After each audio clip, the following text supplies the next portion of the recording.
Hello. Oh man, I'm a minute late. I'm so sorry. I had to refill my coffee. This whole thing was like running around the house. But I am back. I'm sorry I took last week off. It was really crazy. I sacrificed my live stream to film my videos. I filmed 3 videos really early last week.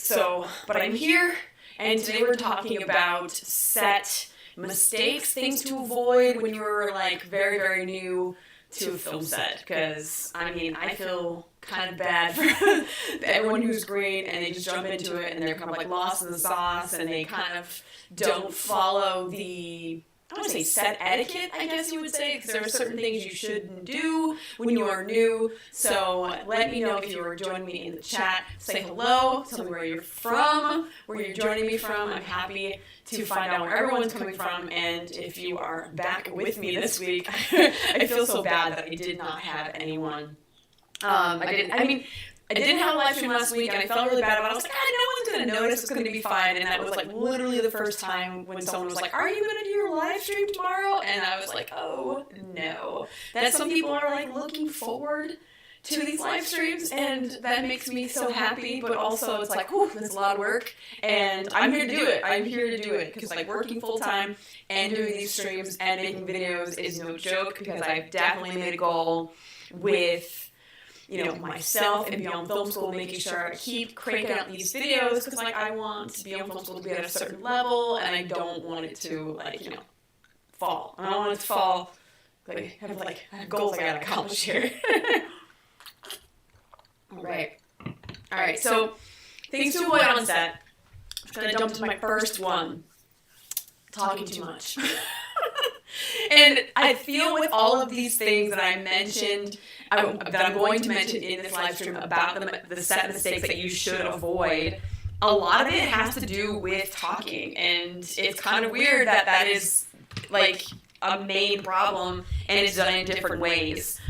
So talking too much on a film set, especially when you're new, is kind of bad, because your first couple of days on set should only be you using your ears and your eyes, and kind of like, only kind of speak when you're spoken to. That's kind of like a really rough, kind of harsh perspective or instruction for you to be given. But at this point, you're so green, you're so new, you are so brand new to a film set. It's like you really aren't going to have any input, because you're going to be either nervous and or very overwhelmed. You're not going to understand a lot of the things that you're seeing. So I think before you open your mouth, just make sure that you're watching and you're observing and you're listening, because man, there are so many things that you should be paying attention to before you even open your mouth, or even before you ask a question.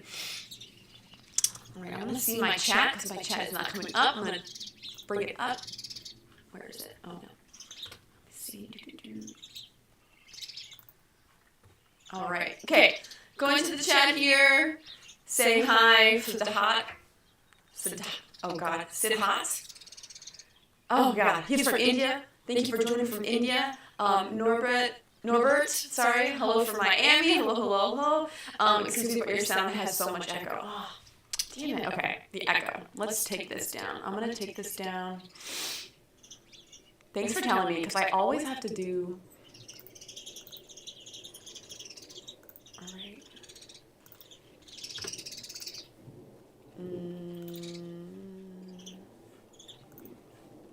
I hope this makes this better. If it's making it better or worse, I don't know. Let me know. Okay, Silent Shred, I trust you, because you tell me all the time if I have the echo. So if you guys still hear it, let me know.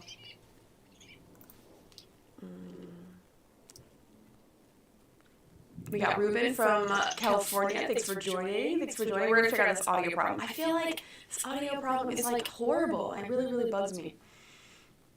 Because I'm just going to undo my... Let's see.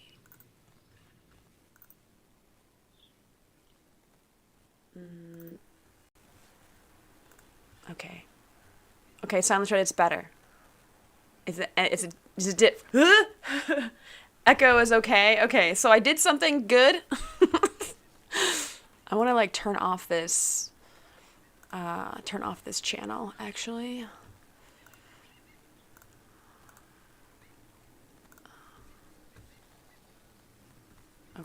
I want to get rid of some of these channels. Let me know, Silent Shred. You're my trusted audio person here. Perfect now? Okay, good. I'm gonna stop touching shit. Okay, so just to review the first one, I was talking about talking on set. Okay, thank you, Andrew. Thank you so much. Joining me from the UK again. Thank you so much. Great. Thank you, Gaffer and Grip. No echo. Perfection. Thank you so much, guys. Listen, I make videos. I'm not an audio person. I can barely get my audio and my videos proper. So talking too much and not observing and listening enough is going to be your first mistake on set. And obviously, let me know in the comments how you feel about certain things, or if you have anything to add, because I know a lot of you guys have a lot of film experience. So just to make this community even more enriched and better so everyone can learn from each other, definitely put it in the comments and share with each other what your thoughts are and what you want to add to the points that I have in this live stream, because I mean, the more the merrier, because I know you guys have a bunch of film experience put together. We're gonna mind meld, we're gonna put everything together. It's gonna be great. So listening, making sure you're listening, not talking too much, and just observing, using your eyes and ears more than you're using your mouth. It's super, super important when you're new. And it's not to say that you are not allowed to say anything. Obviously, you're there to talk and get to know people, but I feel like you definitely need to get the rhythm down of a set to figure out when you can start talking to people, or when you can start asking those questions, or you know what I mean? You have to kind of find the rhythm and the right times to do something, because when we're about to roll, you are not about to ask someone a question. You know what I mean? So, I mean, that's an obvious one, but you'll be surprised. You will be surprised at how many people are want to just do jabber jaws when we say, okay, picture's up, or this is picture, or when we say last looks. That is not your time. That is not your time to start a conversation at all. So just trying to find the rhythm of a set is very, very important for when you actually can start to get to know people, or start to learn more and more things and start to ask those questions. My second one actually leads from the first one about asking questions. You don't want to ask too many questions, because first of all, I think a lot of the things can be answered without you asking the question, because all you got to do is just pay attention. And I think if you watch how a film set runs and you start to kind of just stand still, be still, and kind of just make sure you're observing and you're people watching and taking it all in, because sometimes if you just play it out, it's like you're watching a movie. It's kind of funny that I'm using a movie analogy, right? All the time, me and my husband have this problem when we're watching a movie. We'll pause it and I'll be like, well, what about this? And then literally we unpause it, we play it again, and then what I was about to ask, the question is answered when I just let it roll for 10 more seconds or another minute. I'm like, oh, okay, now that question is answered, So I think that applies for when you are on a film set, because if you just watch long enough, keep your questions in, or even sometimes if you have questions, take, a notepad or the back of your sides or whatever, and write that question out so you don't forget it, and then come back to it. It's kind of what I tell my students in my Set PA class, where I'm write your question down, and then we'll hold that, and then maybe what I'm about to say is going to answer that question. But if it doesn't, you can refer back to that piece of paper and be like, okay, so I had a question about what this thing was, or what happened, or whatever. So asking too many questions on your first few days on set, or even your first full project,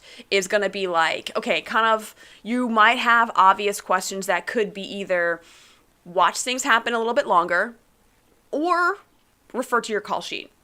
Because there are and this, I'm telling you, I will tell you this for everybody, and this is kind of not just new folks. This is for seasoned people, for people who have been in the business so many years. As someone who is in the AD department, and who is assistant director, and who is kind of the holder of the call sheet, the maker of the call sheet. We make that thing for a reason, because it has information on it.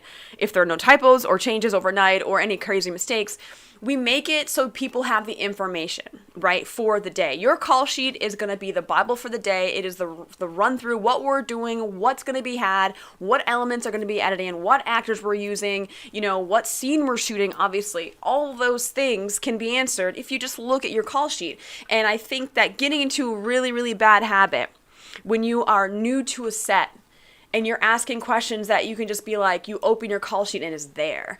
And I'm not going to call out the COVID department or the health and safety department on film sets now, but on the project that I'm on now, most of my questions that I get that are like common sense or can be answered on their own come from that department. And why is that? And I'm not coming at your department.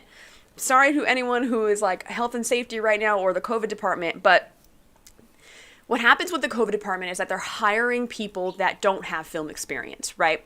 A lot of people who are breaking into film are using the COVID department as they should. I mean, kudos, that is the department that you can get into because maybe you couldn't get in as a set PA or any other thing, and you're trying to get into the film industry, and then you use the COVID department to do that. Sure. Doesn't really take a lot of experience to get someone to put their mask on or put their shield on or tell people 6 feet or tell them they have to test or when testing closes or whatever, right? Doesn't take a lot of experience for that. Basic instructions, I can get you to be a COVID PA. I can give you the rundown in like 15 minutes and you would be doing the same responsibilities like all throughout the day, right? This 12, 14-hour day we're about to have. So the thing with the COVID department is that they are so inexperienced that they don't know set etiquette and they don't know like, hey, is this actor here yet? Well, if you looked at your call sheet, you would know that they report at this time and it's not that time yet. Certain things like that. I don't want to be like, hey, you're incompetent, you're stupid. No, they just don't know where to look. So every time, because I am a teacher, because I am like trying to make sure that, efficiency is happening, where it's like, don't stop me when I'm trying to do my job, when the questions that you have could be answered by a piece of paper you have in your pocket. You know what I mean? So those are just certain things where you want to just make sure you look at your call sheet first, and then it's like, if you can't find it and it's not on there, then of course you're going to ask the questions. But that goes for new people and for seasoned people, because obviously it's a friend of mine had a joke. And this is kind of like an ongoing joke with AD folks and PAs and people who are all in the AD department, because in New York City, we have van drop-off. So, like, for example, if we have a production shooting in Long Island, then there's going to be, a pickup point somewhere in Manhattan, right? So crew members and PAs will get on this van. They will drive 40 minutes somewhere north, south, east, or west, or whatever, and then the crew members will jump on the van, turn over to the PA, and be like, where do I go? You guys all got on the same van. So what we do as PAs, to be a little snarky and a little feisty, we just pull out our call sheet and say, oh, wait, you know what? The map says, or the call sheet says, it's going to be over here. Just to be a smartass, because it's like, these questions can be asked if you were just, I don't know, not lazy. just enough effort just to look at the call sheet everyone is given in production. Now, granted, some people don't have, like, call sheets on them, or maybe they don't have enough service on their phone or something, and they couldn't look at it. Okay, fine. I will give you the benefit of the doubt. But you got to make sure that you're looking at this stuff, because at least respect the AD department enough, because we make that damn thing. We make that call sheet. So look at your call sheet for answers, because sometimes I would say 60% of your questions can be answered by that one document. And the other thing is asking the wrong people questions, because you don't want to go up to the props department and ask them to, give you power for crafty. So that can be eliminated by just kind of observing what each department does and getting used to their responsibilities. So asking too many questions at the wrong time, and asking them when you have a document that can answer them, and also asking the wrong people those questions. So it's like, you're not going to want to ask the first AD something that a set PA can answer for you. That's like one small example. I'm going to pause here, and I'm going to go to the chat to see what we got here. Oh my goodness. Okay. Thank you, Gaffer and Grip. Roni, hello, Roni. Thanks for joining me. Ruben, let's see. Early on, I got singled out by Martin Scorsese and kicked out. Okay, you are not the only one, Ruben, that has had that happen to you. It has not happened to me, but I have heard many, many times where, new folks have just kind of put their foot in their mouth and they got kicked out, or they got fired, or whatever. So it's kind of like you learning the hard way, unfortunately. I brought someone on and showing off and brought her too close to Video Village. Oh my God. Okay. that's first of all, bringing anyone to set, you have to have like UPM and like producer permissions. I know that, like when actors want to bring their like parents, or maybe like the first AD wanted to bring his wife or her husband or something, you have to ask all the producers, the line producer and the UPM, that it's okay, and like why are they coming to visit, blah blah blah. And plus also now with COVID, when you have a set visitor, like I think Aviator is way before the time of COVID, but you have to make sure that they're tested, or they have to rapid test, or they have a negative test to come to set. So it's a whole thing when you have like visitors on set. All right, Sadak Azim, sorry if I'm butchering your name. I'm so sorry. Is it a good idea to study directing in film school, or should I start with cinematography first or sound? Wow, that's like very, very broad. Directing is one thing, lighting is one thing, and sound is another thing. Those are three things. Yes, you should have experience in and how they work and how people do their job, but if your main goal is to be a director, you should start, looking at what directors are doing. Listen to movies with the director commentary on, read director books, and then start making your short films. Because honestly, that's one way to start being a director, is like learning how the process works, is it's like directing your short things. So Ruben, 3 years later, another production, he looked at me and pointed and shook his head. Ruben, that's great that he remembered you for like, oh, unfortunately it's for bad things, but like, that's really great that he remembered you. Oh, thanks, Miss Kamish 41. Thank you so much. I hope I'm pronouncing that right. Gosh, I'm so horrible with these like channel names or whatever. Thank you so much for subscribing, and thanks for liking my videos. I really appreciate that. Thanks for telling me.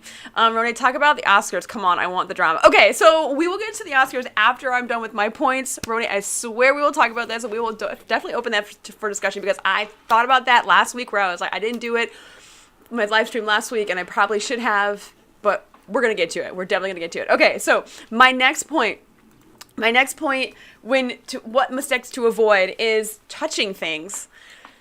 Don't touch things that do not belong to you, because one, you're inexperienced. You don't know if you're going to break something, misplace something, lose something, or maybe something set up for props or set dressing, and you don't want to mess up anyone's work. The second thing is, like, if you have to move something, you want to make sure that you're telling that department that it belongs to, that you're moving it. Because then you're going to lose it, and then people, like, I've seen crew members get super mad about, like, their stuff being touched. Especially, like, we're moving around the room, we're seeing certain sides of the world and whatever, and we have to make sure equipment and personal belongings are moved out of the shot, of course. But you want to make sure that, like, you're moving the said items and letting that person know, if you can actually move it, you can touch it and then move it to a place, and then let them know where the hell you put it. Because, man, I've lost so many things. Luckily, I've recovered most of my things, but I've lost so many different things because someone's like touched my stuff and like moved it and didn't tell me. So that's another thing. Don't touch things that do not belong to you, especially on a union set. You aren't touching apple boxes, cast chairs, or, even like set dressing garbage cans for New York. I know garbage cans are in Atlanta are controlled by the crafting department. So, like, you just don't want to touch things that don't belong in your department. And basically, like, set PAs or like, anyone that is very new, and maybe it's director's assistant, you guys shouldn't really be touching anything unless that department gives you permission to do so. Also, when I'm a PA, I don't push anyone's cart. Even if they're like, oh, you can. No. I get paid a very low wage if I'm a PA, which thankfully I'm not anymore. But when I'm a PA, I am getting paid like a third of what you're getting paid. So, like, your equipment, you're going to push over because you get paid to do that. I don't get paid to push your equipment over. I get paid to tell you where the next shot is and point you to the direction of where the next location is. So pushing people's equipment, do not do it. I tell people no. Sorry. I'm not paid enough. Sorry.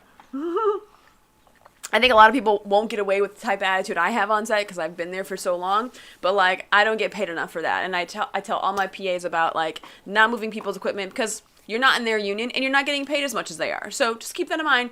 Don't touch things that do not belong to you. Okay, so the next one is also about talking. Now, when you're working any type of project, could be indie, could be music videos, could be commercials, union, big budget things, there are going to be famous people. They're going to be celebrities. They're going to be A-list actors and people that you totally admire, like your heroes in film and whatever. Could be a famous director or producer or, Roger Deakins, for example, some people would fangirl out, like, to the full extent if they saw him, and he was a DP on set. So you want to make sure you keep your composure and you keep your shit together. Like, keep it together when you meet these people. You can't be asking a lot of questions. Don't you dare ask them for a picture, and don't ask them for an autograph, because they are working. They're working like you are working. And plus they're people. So, like, how dare you ask an actor for a picture or an autograph or whatever when they're about to walk to set and they're, like, mentally prepared to do that scene. And it could be a sensitive scene, could be, like, pressure to be funny, it could be anything. So, like, don't fangirl out. Do not. Like, I cannot stress that enough, because, there was an incident.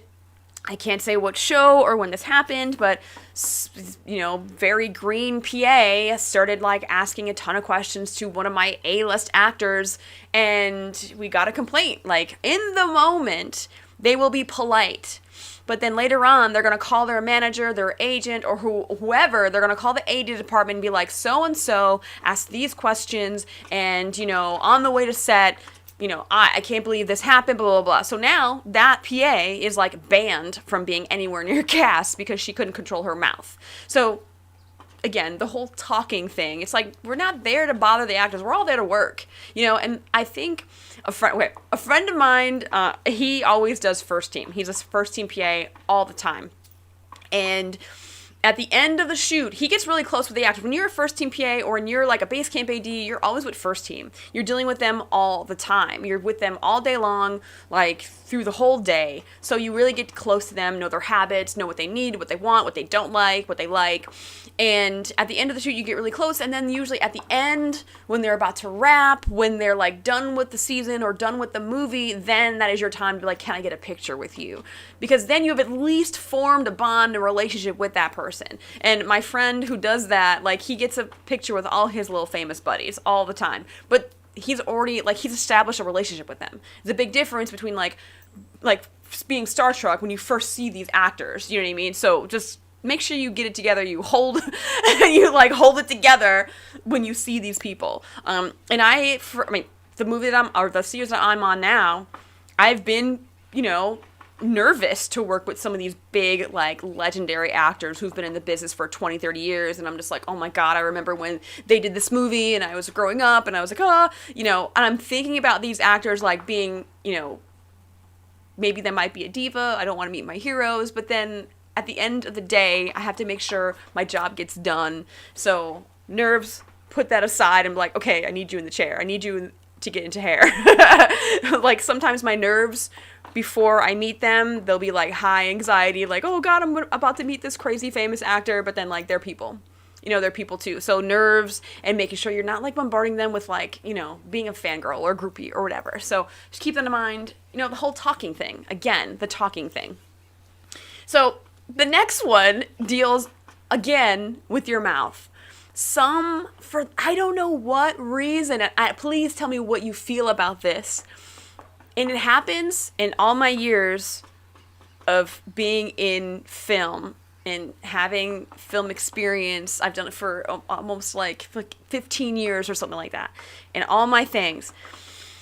It's always been the film school graduates that do this, and it's so embarrassing. So what they do is they think they know it all, and they go on set, and they start talking to the director about what they would do. And it's like the most cringe-worthy moment for me when I'm like, no, don't. And you're trying to stop them from doing said thing. It's very uncomfortable, and it's always film school grads. I don't know why. But they want to share what they would do with the director or what they would do differently. First of all, what I will say is this. You may have an opinion about why we should shoot something XYZ. And if it's your first day on set, you most likely do not have the script. You don't have the full story in front of you. And also, it's not your damn script to be directing. So, like, whatever your vision is going to be your vision. It's going to stay inside your head because you're not the one directing. That director that is on set, we're doing his or her vision, okay? So just keep that in mind. Like, you may want to do something different, but your opinion doesn't matter because you're not the director in that moment. So, like, you need to just, like, shut that down, keep your opinions to yourself, because the director's not looking for that. And also, it's kind of like, the director's going to be looking at you like, who the hell are you? Why are you? Who are, like, because they don't know who the hell you are. And it always is film students who do this, and it's so embarrassing when I see it happen. I'm just like and people have been fired for submitting their, like, opinions with a director, like what they should do differently and XYZ, and you're just like, oh my God. So don't think you can talk to a director and, like, the DP about what you would do differently, like, unless they ask for your opinion. Just keep your mouth shut. Like, literally, like, no. Unless they ask you, no. Do not just, like, give unsolicited opinions and, like, bestow your, like, lovely onto them. No, you don't want to do it. You do not want to do it. So, the next thing is very, very simple, and a lot of people do this because they don't care, because in this day and age, I feel like discipline and, like, I don't want to say work ethic and whatever is kind of going on this, like, downhill, but just be on time.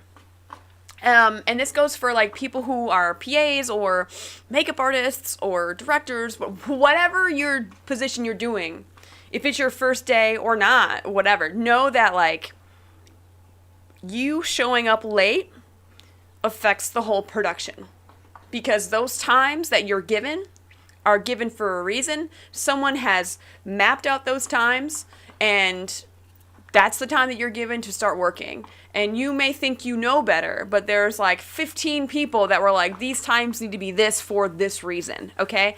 Perfect example is we have a lot of female actors who take, like, 2 hours in the makeup chair, and then another hour in hair, so they have to be there very, very early. So when they bring the actor in early, they bring the makeup artist or the hair stylist in early with them a few minutes before. And if that one hairstylist or whatever comes in late, there's no other person assigned. So what happens with, like, big actors is that they have an assigned makeup artist or an assigned hairstylist or whatever, and they get their makeup done by that person all the time, every day that they're on, right? So if you are late, you're like a half hour late, the actor's been waiting, that actor's going to be pissed. Okay, because one, you're wasting their time. Two, you're holding up production, because now when I need that actor on set, that actor is not done in makeup, so now production has to start a half hour late, or what's going to happen is either you're going to be late to set, or you're going to have to rush doing their makeup, and an actor does not want their makeup rushed. I'm just throwing it out there. And it doesn't matter, like, what position you're in, even PAs too. Like, if you're late, like, I don't care if you, like, want to be early or not. I don't care about that, like, 15 minutes early bullshit rule. I am not in that camp. As long as you're there on the walkie on time, I don't care, because I need you to do things. The AD department needs you to do things. Your director may need you to do things. Your DP may need you to do things right when you're in. And it's frustrating when, like, you go and you're, like, there, and the people who are supposed to be in at that time are not there. It's like you're holding up the whole production. And I remember the one feature that I did, I was the first AD, and the director consistently was like a half hour late. And he was like, well, yeah, you can set up without me. I'm like, no, you don't understand. You need to tell us what the shot's going to be and do a rehearsal so we can see what we're seeing. And then, I had to, like, really break it down and explain to him, like, I need you there on time so me and you and the DP could figure our plan out and then tell the crew what to do when they're in. Like, he couldn't grasp that concept. It's like, we do not have all the time in the world, especially when there's, like, all these exterior scenes in the fall when you want all this daylight happening in October in Rochester. Are you crazy? There's, like, not enough, there's not enough sunlight for that. You know what I mean? So being on time is a major thing in the industry. Like, everything is timed to the money, okay? Not to the minute, to the money. All these things cost money, okay? Remember that. You're not there just to kind of, like, fuck off and do nothing. Like, you're there to work, and you're going to be there hopefully on time. Because, man, producers and production and the AD department can't schedule you to be like, oh, well, I will call them in earlier because of, to compensate for their lateness. No, it doesn't work that way. It does not work that way. Just be on time for your call, okay? So I'm going to talk about sitting down. Now, this is like, yes, it can be for set production assistants or anyone that's super new. And I think this goes for ADs as well. It's just not a good look when you're sitting down. Now, perception is everything. The appearance that you are going to put on is everything. And if you are sitting down on your phone and people see you doing that, you are going to be perceived as lazy and not ready to work. Also, when I'm a first AD and I see my PA sitting down on their phone in the corner, when I'm like working my ass off with like the director and the DP and everyone's just like trying to set up the shot and you're sitting there on your phone, I don't care if you have a task or not at that moment. At least get out of my eyesight. Respect me enough to walk away and do it in the corner. Like if you want to sit down and you have a few minutes, because yes, I know I am not dumb. I am fully aware that there's some downtime on sets. I know this. I understand.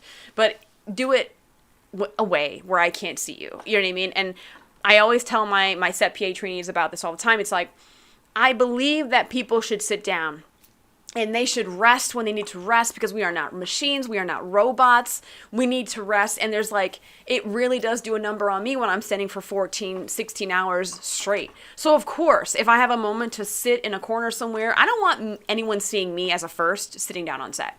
And I have seen first ADs do this. I've seen second ADs do this. I rarely see directors sit unless they're like actually sitting at watching the monitor and they're like watching a performance happen. And most of the time, 90% of the time, the directors are standing up just as much as I am as an AD. So thinking about that, like if the director, the DP, and the first AD is not sitting, just kind of keep that in mind. Like out of respect for them, I won't sit in front of them because those three positions are the three hardest positions on set. Like they're working like most of the time nonstop. So just think about that. Having respect for people who are actually like, they don't have as much downtime as you. Don't do it in front of them. So I believe people should sit. No, don't get me wrong. I believe they should sit. Just don't do it in front of people who are like working at that moment. As I think there's like some respect that it has to go into it, you know? So sitting down on your phone, if you have nothing to do, it's kind of just like, you know, take that and hide. Just kind of, and I tell everyone this, like, if you want to sit, just do it where no one sees you. Okay. I don't know how you guys feel about that, but like, I feel very, very strongly about that. Like, it's just, I don't know why, but it makes me feel like, you know what, like I'm doing this, don't disrespect me like that, you know? I don't know. And when you're in that position, you're probably going to see it the same way. I mean, some people may not care. Some people, trust me, you might have very, very different opinions about this, and that's fine. But sitting down on your phone, I mean, you're getting paid, at least look busy or at least hide. Because just think about even your reputation or the appearance and the perception you're giving off, like I said before. Do you want to be seen as someone who's hardworking or lazy?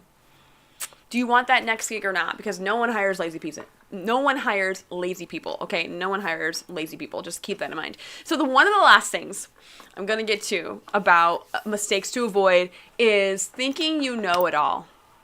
And this also, I said this with the whole film school grads, film student, like, they always come on set with this, like, I know everything because they made a few short student movies, like, in their school program and all that, and they really don't. Like, you'll be surprised, like, how much you don't know, even though you did your, like, thesis film or whatever. Like, when you step onto a real professional set, you're gonna be mind blown, you're gonna be overwhelmed, and you're gonna be like, wow, I never knew. But like some people go into arrogant as fuck, and I'm like, stop. stop. Like, just stop right there, because like your arrogance is not going to get you anywhere. Like, confident is one thing. Arrogant and making like people feel like, yes, I know it all and I can't be taught anything. No. Like, there's no room for that on set. Like, you need to start humble as fuck, especially if you're a film school grad and this is like your first day on set. Like, calm it down. Take it down a notch, because you don't know everything. Even me, and when I've been in this business for 15 years, I still don't know everything. Every day that I go to work, I learn something new, okay? People who are in this business for years or decades still learn something new. Even when you're talking about like new equipment and like how much time you need to set it up, or like how much it's gonna cost you, like that brand new like gizmo that camera wants to use. Like, those are all new things. And like everyone who is part of production is going to learn something new about that thing that's going to affect production. So just keep that in mind. You do not know everything. Gotta stay humble. All right, I'm going to the comments. That's all I have for that. And like the mistakes, things to avoid on set. Just to review, talking too much, asking too many questions, touching things, like fangirling out, making sure you don't bother like A-list actors, famous people, telling the director what you think, okay? Showing up late and sitting down on your phone, having that disrespect for the people who are working, and thinking you know it all. Those are all my tips. Those are the mistakes you should avoid if it's like your first few days on set. And if you're making these mistakes and you're seasoned, adjust. You can get better, and I know you can get better. Okay, so if I mention these things and you're like, oh shit, I definitely do those things, I would take a nice little hard look at yourself and be like, maybe I should change some things. All right, so I'm going to the chat here. Oh gosh, okay, I got a lot of things. Yeah, Ruben. So definitely don't take something, of course. Do you have a goal to reach in the film? Okay, so my goals, one of my main goals is to become a first AD in the DGA. Right now I'm a second AD, so I'm working my way up to first. I do first AD on indie film things. But in DJ, it's a whole different ballgame. So one of my goals is to be first AD, see my name in the credits in a major big budget movie as a first AD on a DGA set. So that's one of mine. Don't monopolize craft services. True story, Ruben. Let's see. Hohenham. Oh gosh, productions. Yes, it's very political, but if you are doing your job, you won't step on any toes. This is very true. And I mean, that's a fact. If you're doing your job, you're not gonna be pissing anybody off. As long as you understand your duties and your responsibilities and you're doing them, you're doing your job, your day's gonna be great. You're gonna do great, and you're not gonna step on any toes, like you said. After seeing so many different stars on set, my reaction nowadays is just how surreal it is. I'm there working with them. That is true. I get like that too, where I'm like, oh wow, I'm actually, working with people who are like legendary, and I'm just like, wow. So it was kind of funny because I was talking to my sister to bring up this subject. My sister was like, because I was telling her about how I have to text, when I worked on The Equalizer, how I had to text Queen Latifah, like, when her back-in time was, so I didn't have to, like, knock on her door all the time. She wanted the back-in times when we were back from lunch. She just wanted them in her phone. So I was telling my sister some story about, like, I had to text Queen Latifah, blah, blah, blah, and she's like, do you realize that, like, you have Queen Latifah's phone number in your phone? And I'm like, oh yeah. She's like, you know how crazy that is? Like, you have like Queen Latifah's number. Like, I'm like, yeah, it's pretty crazy. And I have other actors' numbers in my phone too. It's like really, you definitely have that like very surreal feeling, 100%. Easiest way to get removed from a set and on fire, on Firewatch. Jesus. All these points come back to do your job. You're a PA. Oh well, director isn't that job title. Let's see. Yes, on time, but not too early. Yo, Ruben, this is the thing. On time. I don't really get into that whole too early thing. I'm not in that camp. Some people are very old school. They like that whole, like, being 15 minutes early is on time. No. I mean, if you're not paying me to be 15 minutes early, then I'm not going to be there. Sorry. I'm just not going to do it. So, Ruben, just stand around, hurry up, and wait. No sitting. Facts. Anytime I've seen a second AD sit, it was to work, not rest. This is very true. So a second AD is different because they're sitting down doing a call sheet. It's very, very different. So like to see a second AD sitting down, like they're like working on a sheet, or they're doing like a prelim, or they're like setting up fittings or scheduling like rehearsals or something like that. So yeah, second AD sitting, paperwork, PA sitting, background PA sitting, like they're doing paperwork, or they're like doing something on their computer where it's like requires them to sit, of course. I have some things to do on my computer, but I always stand if the desk is like high enough, so I don't have to like, if my back hurts when I sit in a chair too much, but that's just, that's my personal thing. Sitting and resting is for holding an actual break times. Otherwise, it is time to work, right? Exactly. Silent shred. Hard work takes you places. This is true because you will be surprised. Because some people are like, well, isn't everyone hardworking? No. Everyone is not hardworking. I'm sorry to tell you. So your hard work definitely will shine through if you're hardworking. And some people will claim that they're hardworking and they're definitely not. It's like they don't understand what hardworking really means. I'm not throwing shade or anything, but people are like, oh yeah, of course I'm hardworking. I'm like, no, you're not. So, oh my god, you guys are like saying hi to each other. I think this is great. Oh, okay, Owen with an H. Oh, that's great. Name dropped pretty. I did not name drop pretty hard. It's just that's the life, man. I could tell you all the actors' names, but it was just like, I was a first team PA for Equalizer, and Queen Latifah is like the star of the Equalizer, so like that just makes sense. It just makes sense. Name drop. I could name drop. I could, but I'm not gonna. All right. So for anyone who wants to talk about the Oscars, we can do it now. Please share your opinions about the Oscars. So here's the thing. If you guys don't know, maybe I can probably find the clip right now. And we can watch the clip. But you guys pretty much know Chris Rock made a joke about Jada Pinkett Smith's, like, hair because it's, like, shaven down and she doesn't have, like, hair or whatever. She has alopecia, whatever. He made a joke and was like, oh, when is G.I. Jane 2 coming out? Will Smith was like, what the fuck? Walked on stage, slapped him. And then went to sit down, and he was like, wow, Will Smith really just smacked the shit out of me. This is like the best moment in like Oscars history or TV history, broadcast TV history. And sits down and says, keep my wife's name out of your motherfucking mouth, whatever, a couple times, and was like screaming this on live television. Now, if you watched in America, it was censored, and what I did see when I watched it was that like they paused broadcast and ran it back 5 seconds, so they were giving themselves an even bigger delay, and then they took the audio out. But then you can see, like in other countries' broadcasts, they have like a whole uncensored version, which is online. You can totally see the whole thing happen. And people are like kind of this debate of if it's staged or not. And here's the thing, like, first of all, Hohen Productions, you think it was staged and you also don't care. I kind of have the same thing. What would be the benefit to stage that type of thing? I don't know. But what I think is that the repercussions or the consequences of his actions, of the Oscars banning him for 10 years, some people are like, oh, that's way too extreme. Some people are like, no, well deserved. Now, here's the thing about that. And this has never happened, as far as I know. Nothing violent has happened in the Oscars or at kind of like any live event like that really ever. And like from celebrity to celebrity, whatever, might have been like a crazy audience member or something.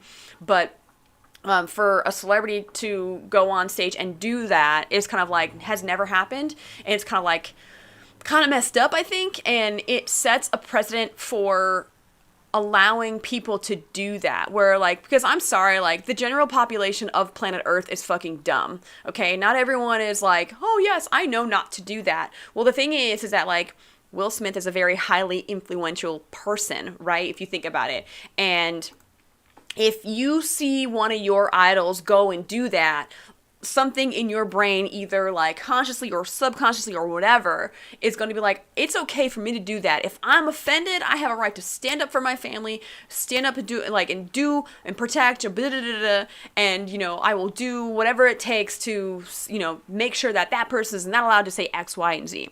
Now, I've heard way harsher jokes where, like, the person who was at the butt end of those jokes have taken it like a champ. And also, by the way, I thought Chris Rock took that smack like a champ. He was like, oh, shit, like, what?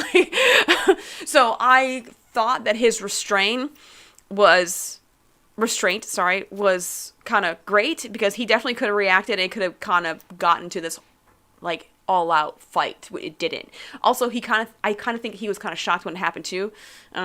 So I mean, kudos to Chris Rock, because I'm like, I'm not really into Chris Rock all like that, but like I was like, oh, okay, like I feel like there was a civil party there, and it wasn't Will Smith, because I definitely think that Will Smith's emotions definitely have the best of him, regardless of whatever you think his motives are. I think there's no excuse for violence, as far as, like, at least on fucking live television. Jesus Christ. Like, hold it together. Like, yeah, I mean, there are so much worse things that have been said. And for him to just kind of just, go off and do that, it was just kind of, it just, for me, he has too much influence to kind of get away with that sort of stuff. So some people think him being banned is kind of like extreme, but I don't think so. Like, I mean, honestly, I'd be like, no, you're not on any live show, because we can't trust you to keep your shit together and keep your composure if you're upset or mad or whatever. I don't know what you guys think about that. Let's see. Some people think it's staged, but I have a better joke than Chris, but it is not appropriate. Silent shred.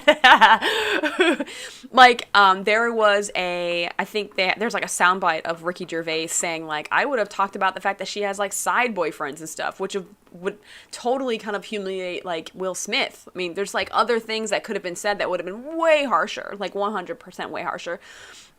Desperation for his marriage, I think, is the motivation. I mean, maybe, but like they have an open marriage from what I understand. So like, is it like him kind of not being pussy whipped? I don't want to say that, but like Jada kind of having the dominant, I don't want to say like wear the pants, but like I feel like she's a very dominant like woman, and she's like, you know, what the fuck? Or maybe, you know, I know that husbands kind of have that like, oh shit, I don't want to piss up my wife type thing, but like I don't think it was warranted. And from what I understand is that Jada wasn't really impressed with him doing that anyways, and she was kind of pissed because for example, if my husband were to do that and we were at an award show, which definitely might happen in the future based on my career, like DGA awards I might go to or something, and he gets up and does that, I'd be thoroughly embarrassed.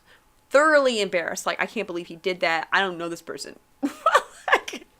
Like I wouldn't support that. I wouldn't support that decision. Like, what the hell are you thinking? You know, so just putting myself in her shoes, even if you were defending me, there is no need for all that. Okay? No need for all that. As far as what the repercussions are, there are other award ceremonies. If they ban him from the Oscars, he shouldn't let it bother him. I mean, I honestly don't think he's going to care. Like, honestly, he's not going to care about those 10 years. Like, basically, it's all, like, his PR being ruined, which I think it's not even going to matter. Like, definitely, he's still going to work. People still cheered for him when he won the Oscar, so it doesn't really matter. But also, what's done is done, unfortunately. And, like, how people think about it is going to be, everyone's going to have their own thoughts, and some people are just not going to care. Yeah, and yes, kudos to Chris Rock, took it like a civil man. Exactly. He held back and he saved his career. He's a golden boy in front of all the execs. He sold out his comedy tour. He won even after taking a smack. So much. Yeah, so like the thing is, like, people want him to talk about what happened at the Oscars, and he's like, I don't have my material written yet. Like, you have to like mull this over and like have it go through your head, and then you can start making jokes about it. So yeah. To jump to violence makes him look very dumb. Aggression is oftentimes the reaction of those with weak conflict resolution skills. And that's the thing that kind of like, in like productions, I feel like when you think about someone like Will Smith, who is like older, he's a veteran in like the industry, he's kind of been through the ringer. I feel like it was very amateurish. I felt like, why would Will Smith do that? I feel like maybe like a young Justin Bieber would have done some shit like that. Like a young person in the industry that's like has no experience and is very immature, and they can't control their emotions. Like, this is a grown adult who's been in the industry for many, many years, and you're letting this one small joke get the best of you. Like, wow. Like, it, for me, it's like, doesn't fit. Like, it just doesn't fit. You know what I mean? Based on like what I know about Will Smith and his career and stuff.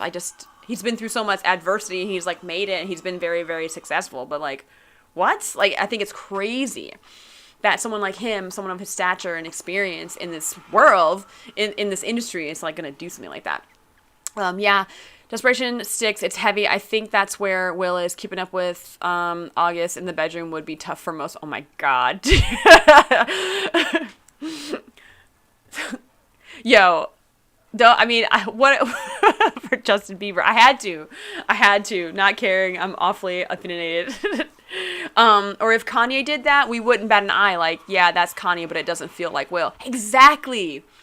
Right? Because you feel like with the patterns of Kanye, you'd be like, okay, yeah, I kind of expect that crazy. I mean, like when Homie jumped on stage at the Grammys, I think it was the Grammys, and like Beyonce didn't win the award, and I think Taylor Swift won the award. Like, he like took her acceptance speech time and was like, yo, I think Beyonce should have won Best Album, blah, blah, blah, blah, like, which is kind of messed up. It wasn't violent, but it definitely was messed up and unpredictable. And now we're like, okay, we can expect Kanye to be very unpredictable for sure. I mean, that's all I have for these Oscars. That is my opinion. Feel free to ask any questions before I wrap this up. I have maybe 10 minutes before I get to an hour. I have to finish editing a video. I have started editing my UPM video, so this week's video is going to be about the unit production manager. This video has been like a long time coming. I've had it in my head. I knew I had to do it. I had to do research to actually get it made because I'm not a UPM. Obviously, I work very closely with UPMs. I've worked with them before and I know what they do, but it's kind of like writing out the UPM. I knew it was going to be a hefty video, so I'm working on that now. And to shoot it was very hard. I shot it at like I started shooting at like 5 in the morning or 5:30 in the morning. And I was very, very tired. I was very tired and I did so many takes. Oh my goodness. I did so many takes and it was just like, it took me a long time to shoot the UPM video, but I'm probably like a third of the way through editing my UPM video. So that's what video is coming your way for Wednesday if you guys are interested in what a UPM does. If you're interested in being a UPM, it definitely was a long time coming for me to make that video because I know people are like, what about the UPM? Because I've done everything about the ADs and the UPM is like the boss of the ADs. Okay, Roni, go. I have an idea for you. Yes, I want this idea. Go for it. Good episode and live chat. Thank you so much, Ruben. I've worked as a UPM. Oh my gosh, Hohen, please give me your input. I would love to see what you think about this video. I'll definitely encourage you to comment on that video. And if you want to add anything to those comments, like when the video comes out, definitely share your 2 cents because I would love to hear it. And a line producer, as I do mention in that video, line producer and UPM are like very, very close and sometimes the same person. Okay, Roni, I'm trying to get an office PA gig. You know anything about that? Office PA, Lord Jesus. So here's the thing. I have had a few people that have wanted to be in the office or actually got office jobs or whatever. So what I'm going to say to you is this. That was kind of ambiguous, but get in the industry any way you can and talk to the people that you want to be. So if you're trying to be an office PA, talk to other office PAs. So Roni, if you're on a job and maybe you're, I don't know, Roni, what do you normally do on set? Like, tell me what you normally do on set, or if you've ever actually worked on set or whatever. Give me a little bit of your, like, life right now so I can kind of, like, hone in this advice for you. So basically, you're going to talk to the people you want to become. So, for example, if you're a set PA and you're like, I really want to be in the office, then, like, maybe start talking to your assistant production coordinator or your production coordinator. And, you know, if they have to do office runs, be the one to do that. So, or maybe be a walkie PA, because if you're a walkie PA, you're talking to the office a lot. Or, you know, if you can start in COVID and then work your way into the office, talk to the people on set that you want to, you know, become. Like any other department, I always say, if you want to be in camera, talk to the camera department, make friends with the camera department, get a connection with people in camera, you know, so, and that goes for every single department, even an office PA job. Yeah. So, and I kind of was going in the direction of like making an office PA video, but I know that there are people who are interested in office PA and they want to be an office PA. It's not really my forte because it's not really on set. So, but I know I make videos about PAs, and office PA is a PA that I probably should cover. So I have kind of been like, should I not do an office PA video? Which, I mean, if you want to see an office PA video, I will definitely make one. And hopefully get some like office PAs to interview and maybe they can add their 2 cents as well. Okay, so I agree heavily with the head over the PAs. Well, it's the head over the ADs and the PAs in a way. And ADs are not PAs, I'm just saying. Line producer and UPM are very often the same person. Yes, this is true. I put that in my video, but I find they can be widely different depending on the show. Facts. This is very true. I definitely mentioned that in my video as well. So I feel like my video is going to be great and very accurate. It's going to be great. I'm usually a set PA, freelance, commercial, corporate gigs. I'm trying to find my way into the long form productions. Okay, so if you're doing some things right now, start talking to, if there's smaller things, express to the producers or the people that are hiring you, like, you know, I want to, you know, what's it like being an office PA? I would love to try that. If you need some help in the office, I'm willing to help you in that area. It's kind of like offering your help, but not quite asking for a job at the same time. So just kind of like, you know, finesse your way talking to the production coordinators or the UPM, or, you know, kind of like put it out there. Because here's the thing, is a lot of people don't talk about their goals. And I know there's a lot of talk out there like, oh, don't tell people what you're doing, but tell people what you do want to do, because they can help you sometimes. You don't know who can help you get to the position you want to do. So talk about what you want to do. You don't have to tell people what you're doing right now, because there's sometimes like people like to, if you're not around the right types of people, they like to rain on your parade, and they like to be like, oh, well, that's not going to work. And thankfully, with the circle of people I have in my life, me doing full-time union work Monday through Friday and doing Beyond Film School, some people would be like, that's impossible. Like, how do you do it? Where do you find the time? Where it's like, well, I am finding the time. And people, luckily in my life, are just like, you are super dedicated. I can't believe you're so productive. You're doing it. Oh my God, you're so great. Like, I get so much support, because they know, like, running Beyond Film School and like having a regular job on staff as an AD is like hard enough. So yeah, and that was the thing with like me trying to find the habit and trying to find like, where can I film, where can I edit during the week when I'm working 14-hour days every day. Yes, because my show does go to 14 hours, because we have a cap. So I go to my maximum amount of hours, 14, and then I'm like totally dead for the day. But like I try and fit in an hour of editing after work, or like an hour I have to make my thumbnail or whatever the hell, or plan these out, or even in like an hour to write. But you have to make sure you're surrounding yourself with people who are supporting you, and kind of like get out the people who are like, oh, you can't do that. How's that going to happen? Or, how's this going to happen for you? Or, you know, you'd want to make sure that you kind of like don't pay attention to those people who are like not supporting your dreams. Okay. Just to put that out there. So yeah, so if you're Roni, if you're a set PA, you're freelance, commercial, whatever, talk to the people who are hiring you and like kind of put it out there and say, yes, I would love to be an office PA. Would love to learn how to do that job. How can I do this?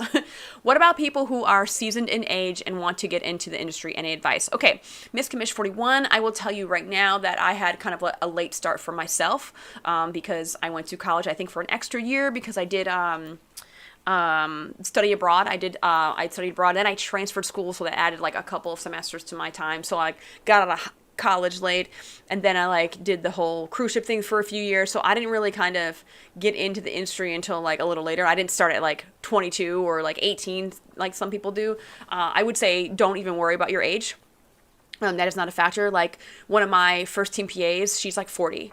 Other people I've worked with who are like 35, 40, like it doesn't matter how old you are. As long as you can do the job and you are physically able to do that job, meaning like you can take the stress, your body can actually take all the like wear and tear that it does to you day by day, then it doesn't matter.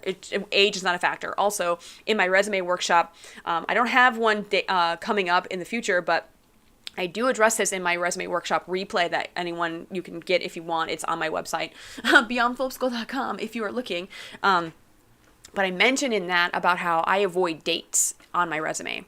And I never get questioned about it. I don't put the year I graduated. I don't put like the dates when when I first started or whatever, because I feel like when you put dates and like it makes you like age yourself in a way you don't want, because sometimes like I'm always worried about what people think where I should be based on my age. So first of all, I don't tell people how old I am, and I don't put any dates on my resume, and it's never been a problem. So people have no idea how old I am, and they're like, oh my God, you are like 25 years old. I'm like, oh great, thanks so much. But like, it's none of their business how old I am.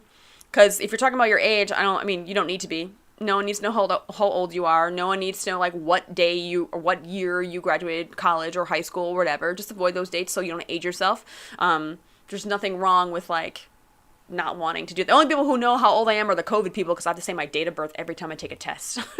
So, Miss Commish, I hope that helped a little bit about like kind of like if you want to get into the industry and you are not like super young, it's totally fine. I wouldn't worry about your age at all, and just giving you like a few tips on how to avoid that whole age question. There's a bit of gatekeeping. That's why it's hard. I'm in Toronto. Of course there's gatekeeping. Ronnie, like that's everywhere. So it's kind of just like you have to kind of form the relationship with people and get comfortable with them to kind of have those conversations, because if you are a little standoffish or a little shy or a little introverted, like you have to kind of find your one-on-one and you have to find your connection somewhere, and that takes time. It's not going to be instant. So anyone who's looking for like instant gratification, the film industry is not where it's at. So yes, there is gatekeeping no matter what country you're working in, no matter what city you're working in the US, like there is gatekeeping as far as like the film industry. Even for people who like, for example, people who take my online course and they like want me to hire them on a set. It's like, you may taken my online course, but I've never met you. Like, I've never met you person to person. So how do I know I can, even though like you've taken my course, I could trust that you know the information, but sometimes it's like, I need to base it off who you are as a person.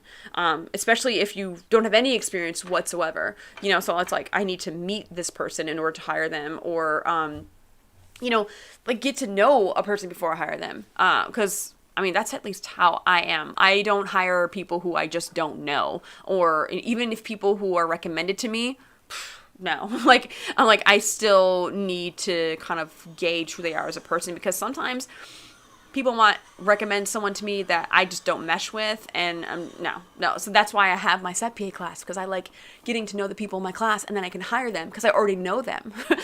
I'm not saying I favor my trainees, but like, that's why, I mean, I want to impact people's lives and get them in the film industry and get them the opportunities that they deserve. But also, I want to make it easier for when I'm hiring people on my staff for my projects, because then I know them and I'm not like hiring someone blind. So that's just where I'm at right now. I started out as an office PA in 98 after 2 years as a page at CBS. The Price is Right. That's pretty awesome if you're a page. I was a COVID coordinator last week on a TV movie, though. The pay is nice and juicy. Yeah, COVID coordinators like get paid like bank. It's crazy. The COVID department, and I didn't want to bring up pay, but like COVID PAs make more than set PAs, and this is absolutely infuriating to me because they literally don't do as much as set PAs, and it's like, this makes me mad. They make at least $2.50 and $2.50 more than a set PA in New York right now, and it's like, it makes me very, very mad. It makes me so mad. If you're a COVID coordinator, yes, you have a lot more responsibility.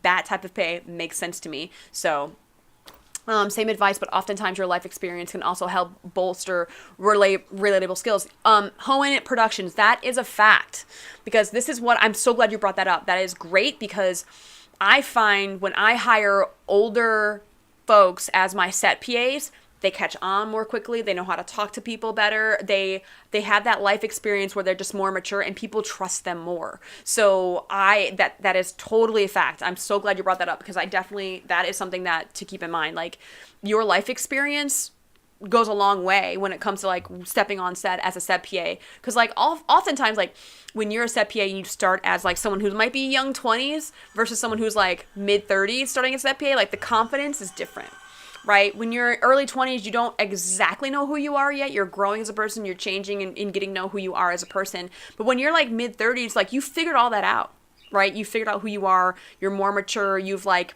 come into yourself, and you have that confidence just being you, right? And that goes a long way, and you're more secure with yourself, because insecurity and being a new set PA is like a recipe for disaster. And like, people go through those growing pains when you're trying to find yourself and you're going through the hardship that is working in film. So that is a really, really great thing to bring up, Hohen, like, honestly. And yes, it sounds like your video will be dead on. Oh, great. I'm so glad you are putting your stamp of approval on my UPM video. Yes, that helped. Thank you, and Hohen, for that advice. Ruben, I was 26, 27 when I started. I'm 53 now. At 26, 25, I was the oldest in my set, and I came in with a sense of maturity that I leaned into. Average age was 22. Yeah, that right now, I think the average age of my set PAs on set is like, I have a paperwork PA that's 40. I have a first teamer that is 40. I have a couple of like 27, 28-year-olds. I have a couple of 20, I think some person's like 23. Another one's like mid 30s. Other one's like so I think the average age is like 32 of my all my staff PAs right now on the show. So yeah, so my average age for my show is like definitely a lot higher than your show, Ruben, like when you first started. Aiden, currently a junior in high school and have very little experience in video production. What's the quickest way to get into a union set? Currently in Tennessee, but would consider moving to Atlanta. What's the quickest way? Get on those Facebook groups. volunteer time as much as possible. Get on any set you can, because you don't know where though, like, especially because you're in high school now, it's like you can use your weekends and your summer break and your spring break and like I think some people have winter breaks too. I think up north, the Northeast, we have winter breaks. Like there's like a week in February or something that people have off.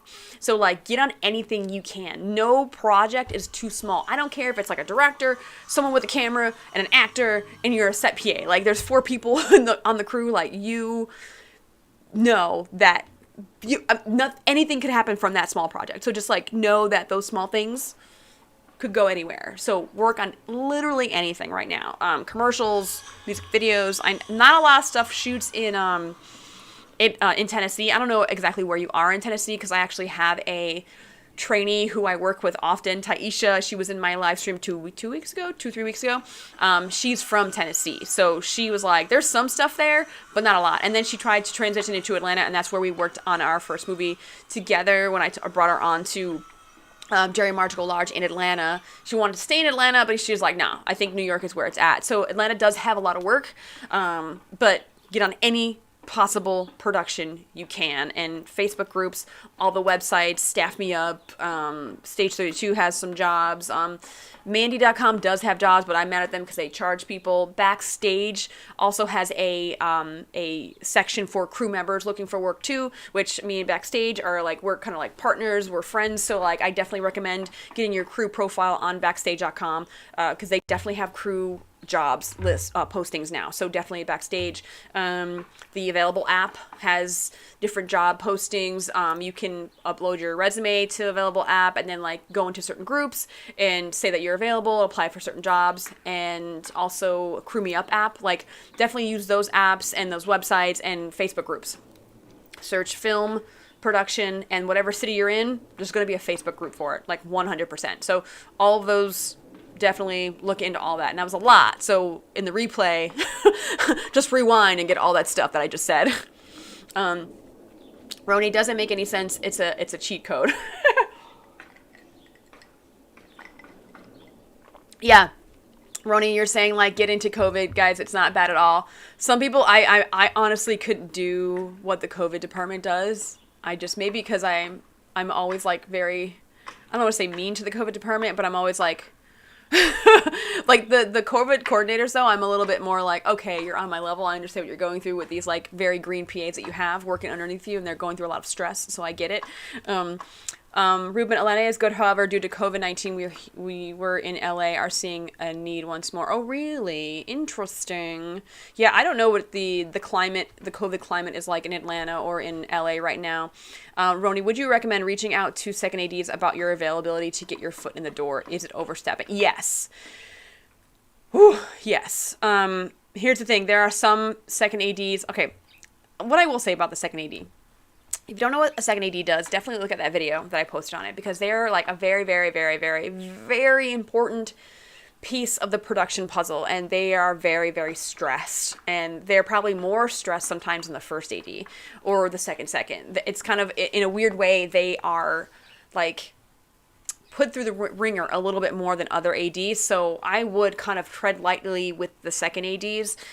Reach out to seconds, reach out to key PAs, of course. Like key PAs and seconds are, you're going to be like, they have a little bit more time, they're a little less stressed, and the key PAs are the ones who hire the set PAs, the additionals at least. Second ADs do hire staff PAs, but staff PAs, those are PAs who have experience and they're like leveling up. Right? And it took me I was an additional for years, and then I was like finally leveling up to like a staff PA, thank God. And then like you stay there at staff PA. And usually how second ADs get their staff PAs is that like they get recommendations from all the other ADs and who they think is ready to like kind of like move up from additional to staff, because additional PAs have different responsibilities than the staff PAs. So just keep that in mind. Second ADs, I wouldn't really bother, because you're probably not going to get anything from them. They're going to be like, who the hell is this?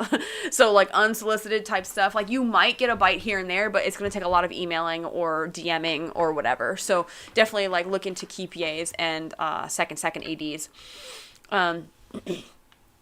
Yes. Thank you, Roni. Yes. Key PAs, seconds, it is for sure. Wait, Roni, where you said you were from? Did you tell me? I'm looking in the chat now. Wait a minute. Let's see.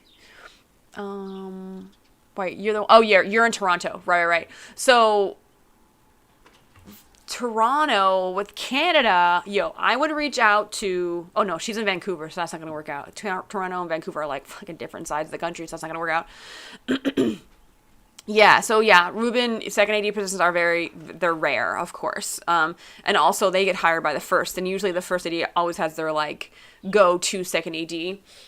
Only then when like a second AD moves up to first, then like a second AD position opens up with a first AD. So yes, so I'm trying to think for Toronto, like the responsibilities of set PAs are very different for PAs in Toronto. And Laura Witt Films, her channel, like I did a live stream with her a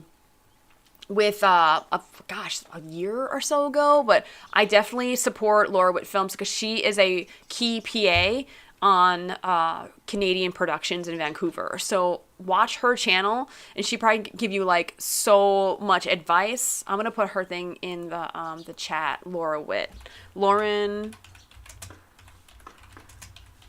and it's like she has long brown hair. Let me see if I can actually get the I'm going to put her link in the channel because I think that her channel will be very, very useful. She does have a lot of good videos. She hasn't really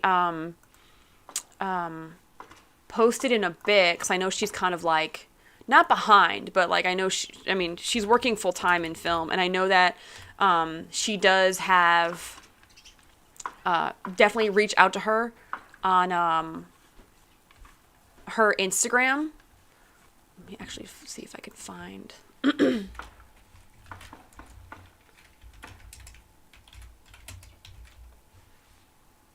sorry, like my keyboard is like all over the joint. Okay, so I'm gonna, hopefully there's no audio. It's gonna be like loud. I apologize. Hopefully there's no autoplay. Great, there's no autoplay. Okay, so I'm going to put the link to her channel in there, and she is a production assistant. I mean, I don't know if she's actually moved up yet. I think she's still working on her days, actually. Okay, that is the link to her channel. She has a lot of stuff, but I assume, and this is probably a bad assumption, that Toronto and Vancouver, their sets function similarly, I'm hoping. But she definitely will give you like the rundown of like what PAs do and hopefully kind of like how to get jobs, because she's got a lot of good videos on there for Canadian film industry for sure. Okay, let's see. Canada can't do to a 30-year-old DU. What? I wish I understood what that meant. Yeah, so yes, Ronnie, like DGC. Also, I think there's you can like as PAs in Canada, you are protected by the DGC, which is amazing, which I wish the DGA did it for us in our productions, but we do not, unfortunately. Yes, Roni, you can definitely say that you came from my channel, because she's going to be like, oh my God. And so like, definitely let her know like, okay, Amber sent me to your channel. I'm just seeking advice, you know? Make sure you subscribe to her channel, okay? Do her a favor, give her more subscribers, because she is trying to grow, and I know she hasn't done a video in a hot minute, but like, she definitely has a lot of really, really good, valuable information for people in the Canadian film industry, so you better subscribe. If you want a name drop for her, she's gonna remember who I am. Beyond Film School, Amber Beyond Film School. I hope she remembers me. It's been a hot minute since I've actually talked to her, but yeah, we did a live stream together. I love talking to her. She was great. She's a really great personality. She's fun to talk to. So I'm pretty sure like she'd be more than willing to help you out with like advice in that sector for sure. Because I can only say so much because I've never worked in Canada. So, I gotta bring her back for like an update for sure. Is it easy to get time off when you are a union set PA, like leave for personal film projects? So, okay, so I actually have a few instances where this has happened. So when I was a staff PA on New Amsterdam, I got offered a first AD 6-day web series thing. And it kind of was like sort of in our hiatus where it was like after Christmas, but it ran into when we came back from the winter break, right? And I talked to my key seconds and I was like, I'd really love to do this thing. I just need this day and this day off. And they were like, yeah, sure. It seems like a great opportunity. They're like, just make sure you have coverage, because I had to make sure that the person who was taking my place knew exactly what to do, how many walkies, blah, blah, blah, and like I trained them in my position to take over for me when I was gone. So yes, it does happen. Also, when I was the key PA on this Disney Plus movie just last fall. I was offered a key second position where I was getting crazy money. And when I'm making $15 an hour as a key PA, I went to my first and second. I was like, hey, I have this offer to be a second AD on this like Apple thing. It's paying me crazy money, like quadruple what I was making as a PA. So of course I'm like, I'm going to take this job.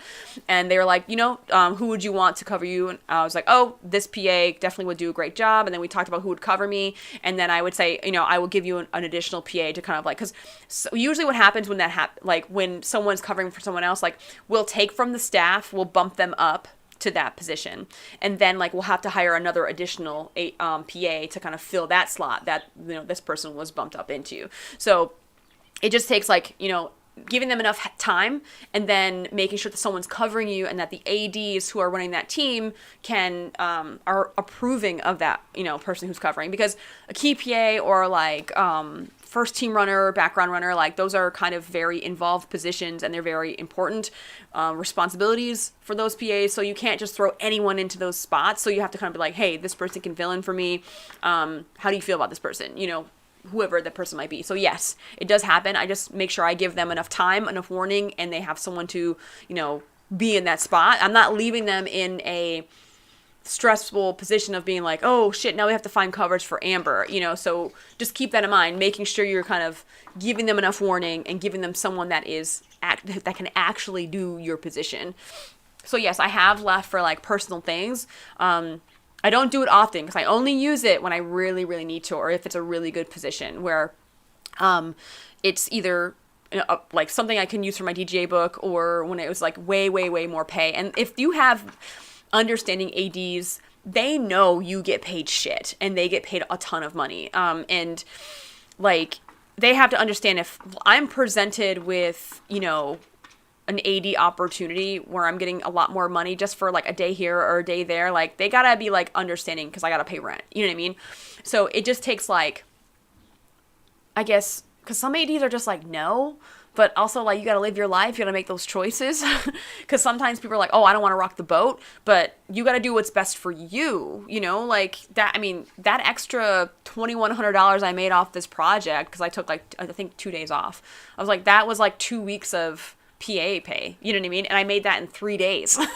So I was like, of course I'm going to do this project. Of course I am. But they also knew that I was an indie AD and I get work sometimes like that. They already know that I get that type of work sometimes. So they knew that going in with my history because they knew who I was. So like we have a very good relationship where like they know me. They've known me for a couple years now. So like they know what I'm doing. And I think that's important when you're like, not like you're kind of nurturing certain relationships. They know like what the hell's going on in your life so they can understand like why you need this thing happening, So her last video was 11 months ago. Oh yeah, okay, so so she's not making a lot, but I know she is active on her Instagram too, so definitely check out her Instagram too. Is she still making YouTube videos? Like, as far as I know, she is in the works and making more videos. I say you DM her and say, are you making more videos soon, Lauren? Because here's the thing. Like what happened to me last week where I was like, I think I can get away with not doing a live stream. But then someone was like, are you going to do a live stream? So that made an impact on me. So if you were to share that with her, I think that would go a long way as well, where if she knows people are going to want a video from her, it goes a long way, where it gives her that motivation to make one for you, if that makes sense. Because I know she works full time as well. So it is very hard to hold a YouTube channel and work full-time in film because, man, it's just, when do you sleep? When do you sleep? So just keep that in mind, like, encourage and be like, yo, where's your video at? I want a video, please. Or, obviously be like way nicer than that because she's super nice. Don't be mean, like I just said. Let's see. Excellent, thank you, and my name is Kelly. Hi, Kelly, the person name behind the channel name, Kelly McKinney on MDV. Okay, great stream. Tell everyone to follow your IG because your set stories are fucking awesome.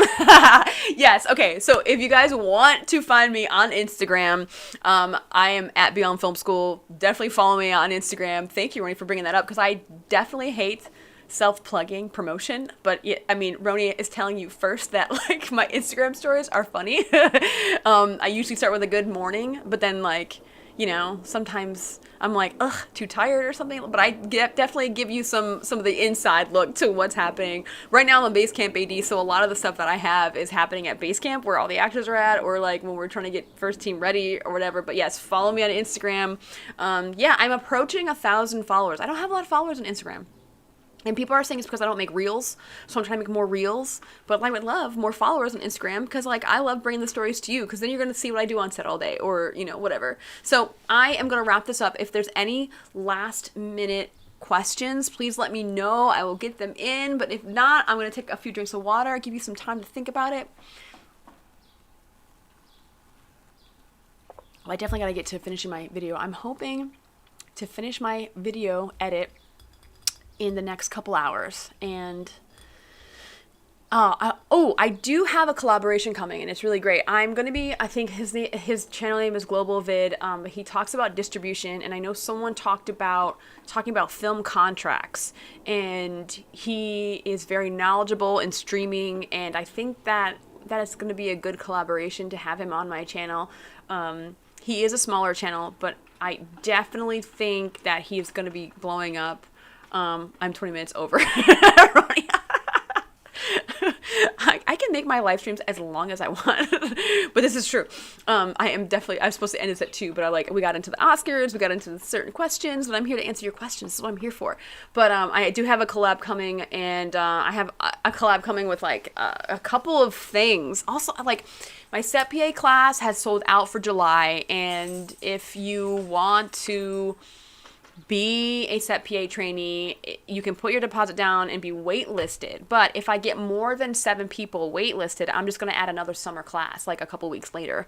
So I have to cost profit margins, whatever, the cost of putting a class on. It's pretty expensive because mostly it's, food and vendor fees and renting stuff and printing and all that stuff. I have to make sure that I can actually afford another class. So I have to need at least 7 more people to do another class in the summer, which, live stream diva, shut up. You guys are so funny. Oh my god. So yeah, I have a couple of collabs coming. Also I can show you guys now. You guys can see these little keychain. I have these. Will it focus? Who knows if it'll focus, but I have these little keychains that I really, really like. I put them together. It took me a long time to find all these charms, but it's kind of like my free gift. I'm putting together these Set PA kits, right? And this thing, if you can't see it, says never give up.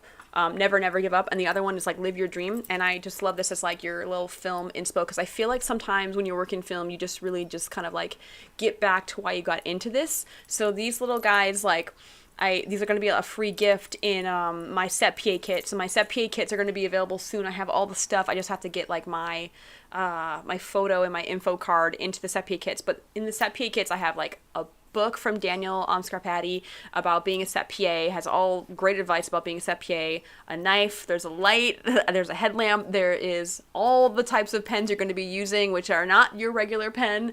Let's see what else I have in there. Gosh, a surveillance, a fancy ear mold, all the stuff to make it comfortable for you to your first day on set. So I'm actually kind of very excited to release my Set PA kits. And I have a box. Where's my box? I don't have my box. I have to wait.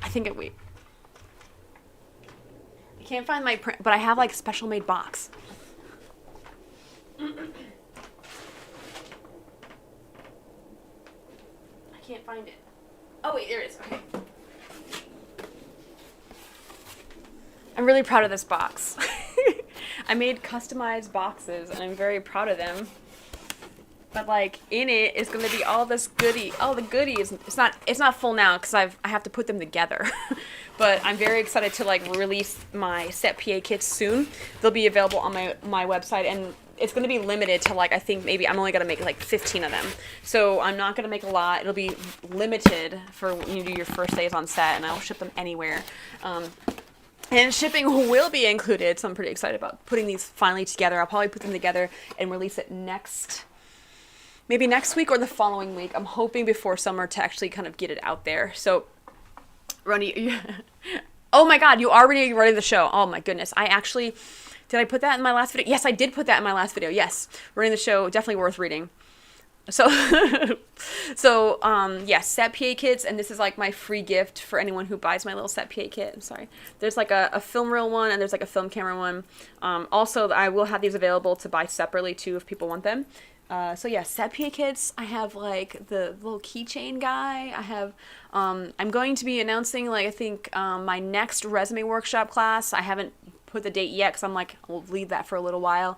And yeah, I'm pretty excited about all the stuff that's happening, and a couple like collabs are coming up. So a bunch of stuff happening for like Beyond Film School. So, and also I might be doing a kind of like the next level up for classes virtually, where it's like we talk about, you know, the key PA position, or, you know, what's it like to be a first team runner, or what's it like to be background runner, and all these things, and being an AD for the first time. So these are all classes that are like in the works, happening, might not be happening right now in the next 6 months, but like it is coming in the future for Beyond Film School, which is really great. So no, there are no more questions, so I'm going to end it here. Thank you so much for joining my live stream. Thank you for watching and for all your support. Follow me on Instagram, Beyond Film School. And yeah, that is it for now, and I shall see everyone next